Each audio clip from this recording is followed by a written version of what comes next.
present from the University of Turku in Finland. Okay, so good afternoon. I know that we have had a long day, so bear with me. One more to go. I'm going to be talking about verbal fluency tasks.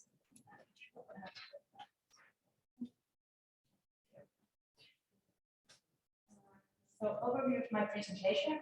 First, I'm going to say like 2 words about verbal fluency tasks. I'm pretty sure we're all familiar with those. And then I'm going to briefly introduce the analysis methods that we generated and used for this study, and go over the current study on L1 Finnish, L2 English immersed bilinguals. Excuse me, can you use the microphone, please? Yes. Sorry, is this better? Yes. Okay. So verbal fluency tasks, they are used widely for different kinds of populations in different research fields. My personal background is in speech language pathology. I mostly work with adult patients who have acquired communicative linguistic problems such as aphasia, Alzheimer's, frontotemporal dementia, and of course bilingualism is close to my heart too. All verbal fluency tasks engage language processing, require maintaining focus on the task, selecting words that meet given criteria, while inhibiting unsuitable candidates. So I think this kind of gives them a wide, they cover a wide field of phenomena, and different researchers are using them for different purposes. And there's just a brief description naming the 2 types of verbal fluency tasks, semantic and phonemic kind of tasks. Most of the tasks that I'm familiar with look at verbal fluency tasks and evaluate the participants' skills by looking at total scores.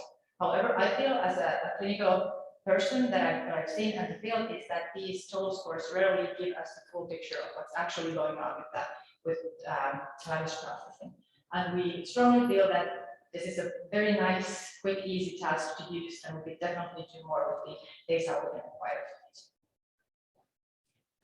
So what we did, we generated also one thing about verbal fluency task research is that while it is such an easy and simple task, often studies fail to give accurate descriptions on how they actually scored the data. So what we wanted to do is generate very detailed, robust instructions on what to do and how to analyze the data, so different studies could be more comparable with each other.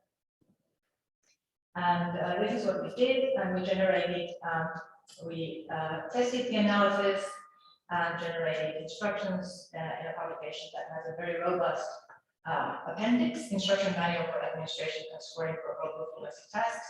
So that gives like a really robust view of the analysis methods that we used. I'm not going to go into detail with those today. But this is kind of what we saw. We saw higher total score in the semantic and phonemic task in a monolingual group. And in the phonemic task, we saw that total score reflected the category size. We saw a positive association for education, but we didn't find an association between age and task performance in a group that had a very narrow age range. Then we looked at errors, and we categorized our errors into repetitions, categorical errors, paraphasias, and non-words, and language confusions. Our healthy participants, healthy monolingual participants, generated a small number of errors in all tasks, and most common errors repetitions, just like it's supposed to be.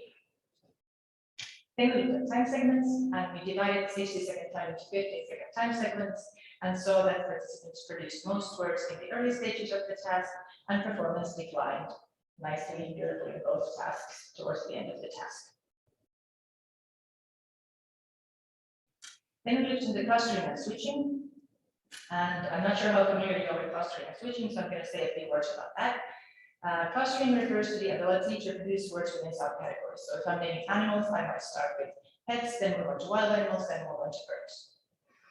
Task congruent clustering means that I use phonetic strategies in a phonetic task and semantic strategies in a phonetic task.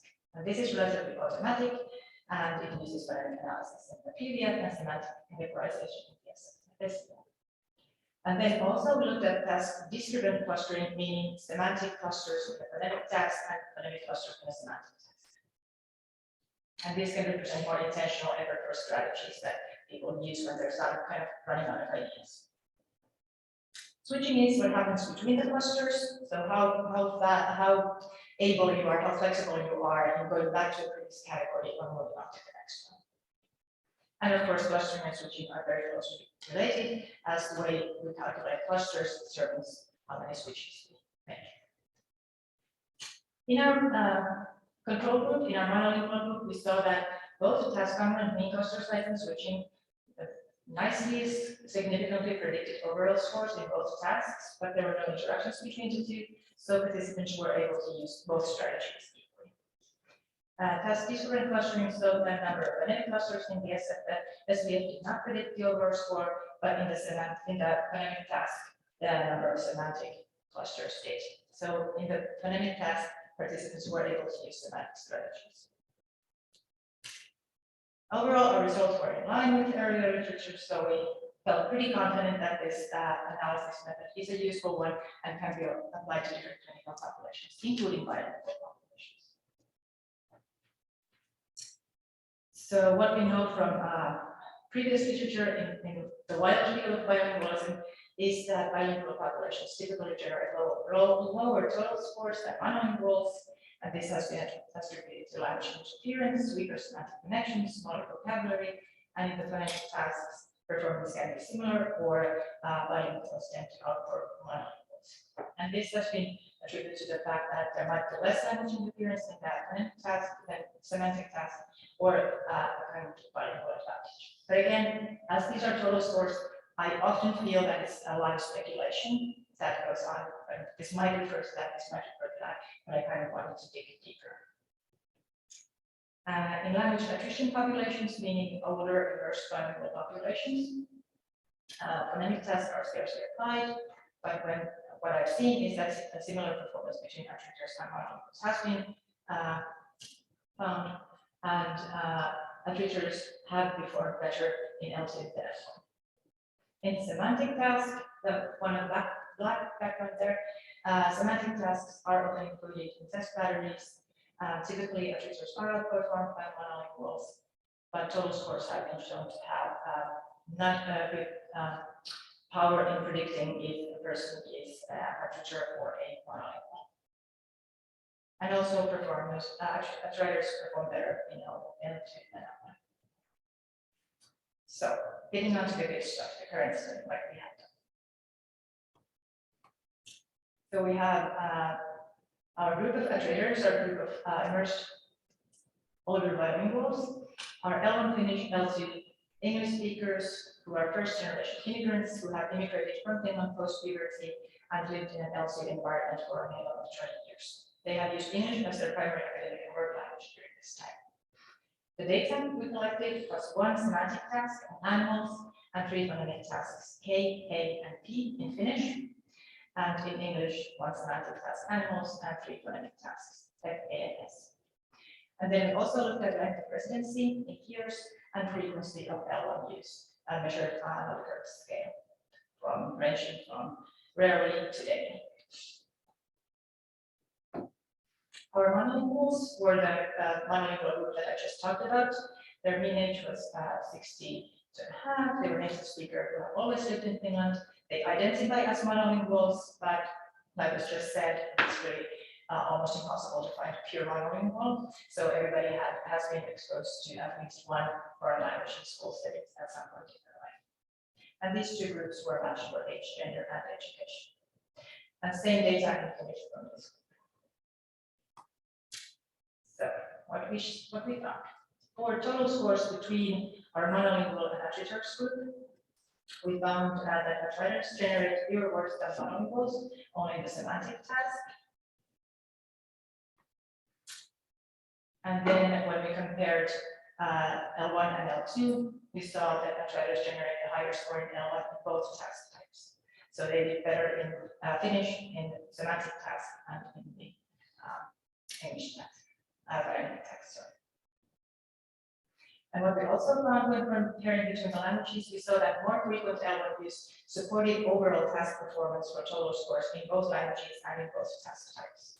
So overall, it was beneficial if we use more Finnish in their everyday life. Then we took a look at errors. And what is, of course, very interesting in a bilingual environment is language intrusions, as they have a connection to language interference and executive control, and cross-language errors can carry implications of language styles. I did not find a whole lot of studies that have looked at errors in verbal fluency tasks or in reported the number of errors. So the one that I did find said that attributors generated more errors in monolinguals in the semantic task, but no difference was found in the phonetic tasks. And the errors were described as logical intrusions or partial recall in L1 first. So language interference was detected in L. Then when we compare our groups, in everything I say about errors, you have to take it with a grain of salt because the data is such a small group, and so they're all healthy participants, so they generate a teeny tiny number of errors. But the trends we saw were that qualitatively a higher proportion of attributors generated errors than monolinguals. And also there were more non-word errors than monolingual in the attributors group than in that monolingual group in the phonetic task, and these were words that were just talked about here earlier in terms of code switching. We call them Finglish words, but there's a blend of two languages. Whether you want to code that as a code switch or a non-word or a made-up word, that's up for debate, but those are the type of errors we found, and we coded them as non-word errors. We did a little bit of statistical work here, even though the data was very small, but we did and found that attributors generate more errors in the phonemic task than monolinguals, but there was no significant difference in the semantic task. Looking between the languages, so we didn't detect any significant difference in the number of errors between L1 and L2, but we did see more errors, language intrusion errors in the semantic and phonetic task, and more language intrusions in L1 in the semantic task. And again, more non-word errors in L1 in PDF, and these were the errors including the English words.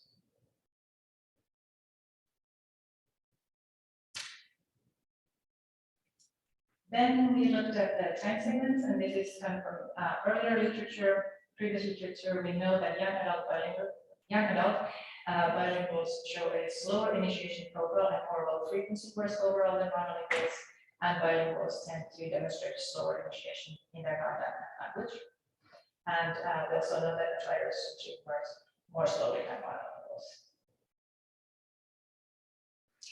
And here you see kind of the slopes of task performance in both groups. This is for monolinguals, this is the graph you already saw previously, and then the model on the right is not a direct comparison because there's also language resiliency and L1 use embedded in that model, but kind of to give you an idea of what the slopes look like. They are very similar. We didn't detect anything too interesting here, so we kind of settled on, okay, they're doing well. We don't see anything that can caught our eye here. So we decided to look at the time segments in a little bit of a different way, and we calculated the quotients of correct words in the first 15 seconds. So how many, proportionally, how many words of their total score they generated in the first 15 seconds. And we actually found that our group of writers generated more words in the first 15 seconds than monolinguals. So as a group, they tended to start faster, get over with the first 15 seconds and get their stuff out there, and then they would kind of remember ideas more than that.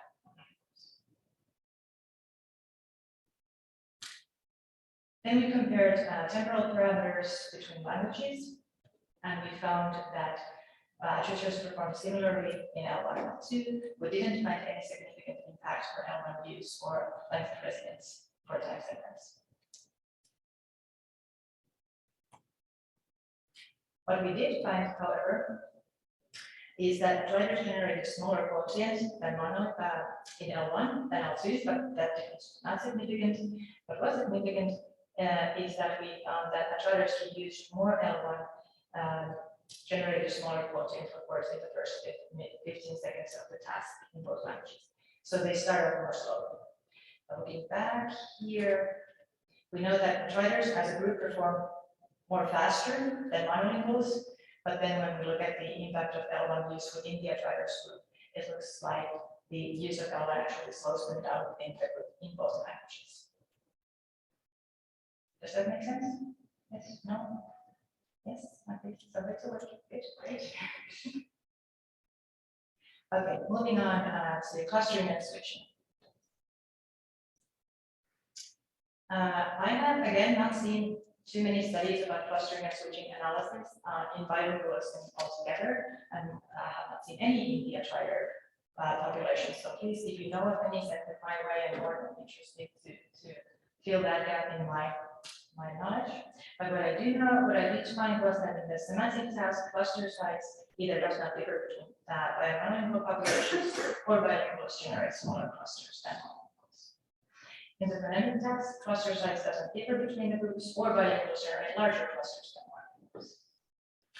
One reference I found from the language solution literature was Amerland's study, where he describes tutors who rely on effort control strategies. But there was no significant analysis on these. I don't think these were tracked at all. So unfortunately, we don't know. But here they speculate that it is likely that the speed with which appropriate concepts can be imagined influence the scores as well. So someone has paid attention to this. What we found between the groups in that we looked at the tasks separately here. So this is the phonemic task. And we found nicely many effects for mean, cluster size, number of switches, same as the monolingual group. So everything kind of works as it should. We didn't find a significant interaction for number of switches and groups. So these phonemic test groups perform similarly between in switching, but we did find a significant interaction of group and cluster size, meaning that in the literature group, the connection between cluster size, like these three columns here are they don't switch a lot, they kind of switch a lot, they switch a lot. And then this is the cluster size. And you can see that the blue line are litteratures, they're kind of consistent on their cluster size, how much the cluster size predicts overall score, but then monolinguals, they're consistent too, but their slope is steep. And this becomes significant when we move on to the semantic task, where we found a significant interaction of group cluster size and number of switches. So here, that's an example of that circle there. That's kind of where a bilingual performance, where they have small cluster sizes and they're not able to switch a lot, their total scores are not too high. So you can see the red line monolinguals, the connection between cluster size and total score becomes weaker as the number of switches increases, but our bilinguals are team cluster all the way through. Okay. Then when we look at the task discipline clusters, remember these are the ones that are that kind of cross from the other side, semantic clusters to phonemic task, and vice versa. They perform similarly, so nothing significant was reported here. Looking at between two languages within the literature group, connection between clustering and switching was similar in both languages, and frequency of L1 didn't play a role for clustering and switching. And they make use of task and clusters similarly across languages, and again, frequency of L1 use did not modify significantly and use of task discrete clusters. So when we take all that and put it together in one slide, we see this. We say that overall, litteratures generated fewer words than monolinguals on semantic tasks. A higher proportion of litteratures than monolinguals generated errors across tasks, and contributors generated numerically more errors than monolinguals in the phonemic task. And there were no group differences detected in the slope in the function of time, but as a group, the litteratures tend to start faster than monolinguals. As for clustering and switching, traders rely more constantly on cluster size for optimal performance throughout the task, while monolinguals tend to make use of both clustering and switching. In black background over there is for comparing between the languages. So traders generate more words in L1 and L2. Frequent L1 use supports overall task performance in both languages. Language intrusions were detected in both languages, but more consistently in L1 and try to perform similarly in L1 and L2 for temporal parameters with frequent L1 to slow measures down in both languages, and no differences were detected for use of clustering and switching strategies. So what we kind of want to take home from this, or what we're processing currently, what we're kind of trying to take us into, what we want to kind of look into more of what this could mean, is that we like to think at the moment that tutors could maybe empty their subcategories quickly early in the task, and then be less successful in returning back to the previously used categories. So this might point to the less flexibility in the semantic search, or just smaller vocabulary. They empty out their pets and they don't come up with new ones. This, in combination with the tendency for more errors in the tutors group, could potentially be a factor contributing to the lower scores in the writers group in the semantic task. And between languages, we show that the writers perform remarkably similarly in L1 and L2, with overall stronger performance in L1 after 20 years of immersion in L2 environment, error profile signal language interference across languages, frequent use of L1 tends to invite language interference across stacks and languages, and clustering and switching do not very different languages in our adjoining population. So all in all, our findings imply that this method of analysis could yield some insight into what's going on within the bilingual population overall. Now we just looked at it in a very small, specific language nutrition populations, and it would be phenomenal to have results from bigger bilingual, different kinds of bilingual groups, and see if this is like a phenomenon related to bilingualism as a overall phenomenon, or if this is something that we were able to tweak out from this. So we were able to get differences between writers and monolinguals and show that writers perform similarly to languages. And replicating this proposed analysis with different language pairs, and of course, bigger amounts of data is always something that needs to be done. But luckily, I'm pretty sure many of you have some verbal fluency data somewhere in your desk drawer that you can just pull out and apply this new method to it, and they will know. Yay! And we are, of course, always happy to share.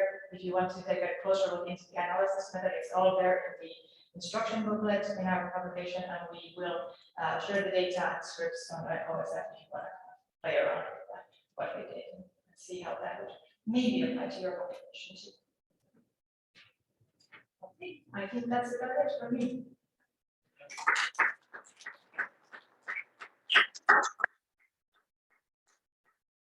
Thank you, Nana. Yeah, I should just get up and go towards Brian. I think I'm just gonna. I like what you're saying about the OSF side of these fluency tests, because a lot of that is used in aphasia, where you probably know, you mentioned it actually right at the beginning, and it strikes me that it would be great to have, you know, some, not just to have them at an OSF, but have it in some consistent way with methods of analyzing the clusters and all that. So yeah, that would be great to kind of bring these areas of they do more lexical in aphasia than the phonological, but both of those would be great.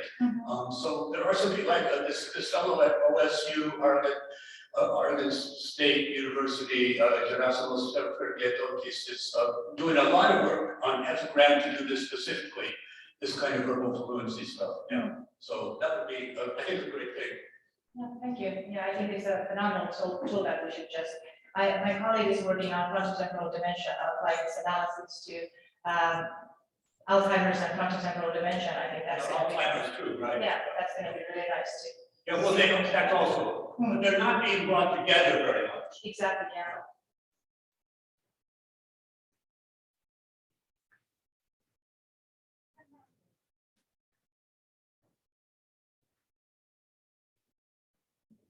Thank you. So I had a more methodological sort of question, and sorry if you missed it. Sorry if I missed it and you mentioned it. I was wondering about the administration procedure with the bilinguals. Did they perform the task first in their L1 and then in their L2? Was that counterbalanced? And also, I was wondering, you use the same task for the semantic verbal fluency the same category for the semantic variable fluency in the two languages. Do you think that might have some sort of implications, and why do you not use two different categories? I'm very new to these sort of task. I've used it in my dissertation as well, and I'm curious to know more information about this. Sure, yeah, we actually spend a lot of time figuring it out, so I'm glad you asked. For the semantic test, we chose the category animals, because if you do it in two languages, you're able to compare them. If you have a semantic task that has two different, like for example, if you use clothes and you use foods in a supermarket and then animals, or a good example is that if you use foods and animals, you get very different, you might get different results in L1 and L2, because one is related to everyday life objects. And if I'm an L1 Finnish speaker and I live in an English environment, I'm more likely to in my everyday life to talk about food, right? So that category is more active in my L2 probably, less likely to talk about different kinds of animals. But when I was learning different kinds of animals, I learned in Finnish.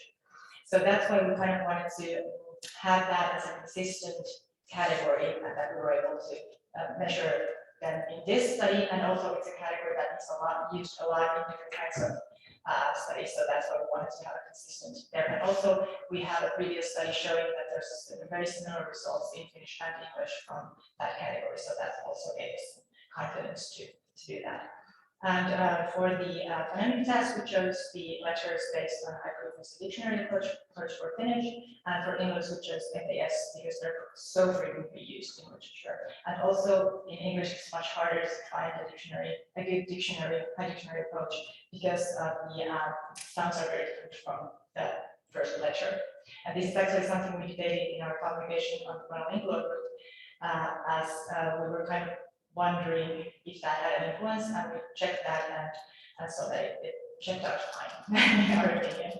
And as for the order of the tasks, for the bilingual participants, we counterbalanced they either did the Finnish task first or the English tasks first, so that was random, but the order of the verbal fluency task was always with the semantic first, and then we did the letters in the same order. And this was somewhat of a concern for us when we started to unravel from like, maybe we should have thought about this more. So on the monolingual analysis packet that we did, we checked for a semantic influences for the errors specifically, were there semantical errors that could have been tracked down to semantical errors, and we didn't find any, so we were pretty happy about that. But we did look into it, and we explained it in detail in the instruction manual, so if you want to take a look, you might have something there. Thank you.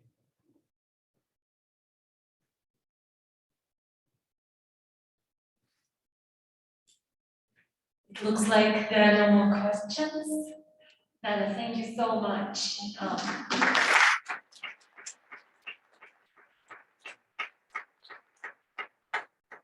It looks like you are 1/3 of the way closer to Turkey, to Turku, and you'll be able to maybe fly there from here. No, I live in San Jose at currently, so I'm just gonna. Oh, you just, Yeah, I collected the data from the Bay Area.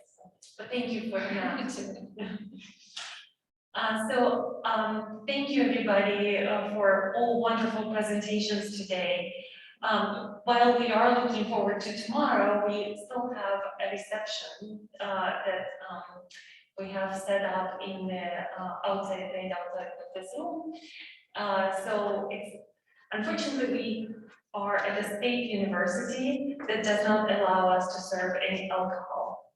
So it's non-alcoholic reception, but I hope you enjoy it and just hang out and we can, have a good time. We have this space till about 6, and if you are ready to leave early, just let us know so that we can give you rides back. Thank you.